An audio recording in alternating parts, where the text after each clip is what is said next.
Le film Sinners se déroule en 1932 et je voudrais parler un peu de ce à quoi ressemblait réellement la vie des gens à cette époque et de ce à quoi ils devaient faire face. La Grande Dépression a frappé les communautés noires de plein fouet.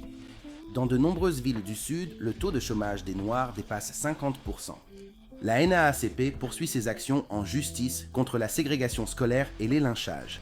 Pour les Américains d'origine chinoise, ils font face à des sentiments anti-asiatiques. Les immigrants chinois subissent l'exclusion en vertu du Chinese Exclusion Act, qui est resté en vigueur jusqu'en 1943. Les populations noires urbaines augmentent à mesure que les métayers déplacés se rendent en ville à la recherche de travail. Les jukjoints et les églises restent des centres culturels pour les communautés noires, offrant un soulagement face au désespoir économique et au racisme systémique. Les fermiers noirs locataires et les métayers sont confrontés à des expulsions massives alors que les propriétaires terriens blancs réduisent leurs exploitations. La musique blues se répand à l'échelle nationale. Robert Johnson, Son House et Charlie Patton émergent de la scène du delta du Mississippi. Les épiceries chinoises servent à la fois une clientèle noire et blanche dans les villes du Sud, ce qui engendre des relations complexes, parfois de la solidarité, parfois des tensions raciales. Les familles chinoises du Mississippi et de la Louisiane sont légalement classées comme de couleur, ce qui leur interdit l'accès aux écoles réservées aux Blancs. Dans les villes du delta du Mississippi, les tensions montent alors que les groupes de justiciers blancs intensifient leurs patrouilles. La corruption dans les forces de l'ordre est omniprésente, notamment dans le contrôle de la contrebande d'alcool et des jeux d'argent pendant la Prohibition.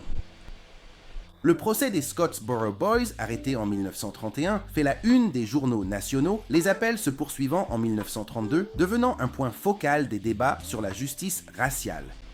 Les églises noires adoptent des positions politiques plus affirmées alors que les promesses du New Deal commencent à circuler, bien que la plupart des électeurs noirs soient encore privés de leurs droits dans le Sud.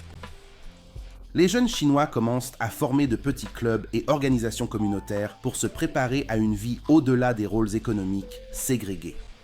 Et dans les villes du Sud, on voit les speakeasy et les juke joints continuer à défier la prohibition, souvent protégés par des responsables municipaux corrompus. Des crises de santé publique se propagent dans les quartiers pauvres en raison du manque d'infrastructures, notamment la tuberculose et la malnutrition parmi les résidents noirs. On constate que Franklin Delano Roosevelt est élu en novembre. Bien qu'il ne fasse pas directement campagne pour les voix des Noirs, le basculement vers le Parti démocrate commence au sein des communautés noires du Nord. L'influence de la Renaissance de Harlem atteint les villes du Sud à travers la musique et des journaux comme le Chicago Defender. Les Américains d'origine chinoise de deuxième génération commencent à militer pour les droits civiques et un meilleur accès à l'éducation. Et dans le sud urbain, la migration s'intensifie. Dans des villes comme Clarksdale, Mississippi, le blues n'était pas seulement de la musique, c'était une question de survie.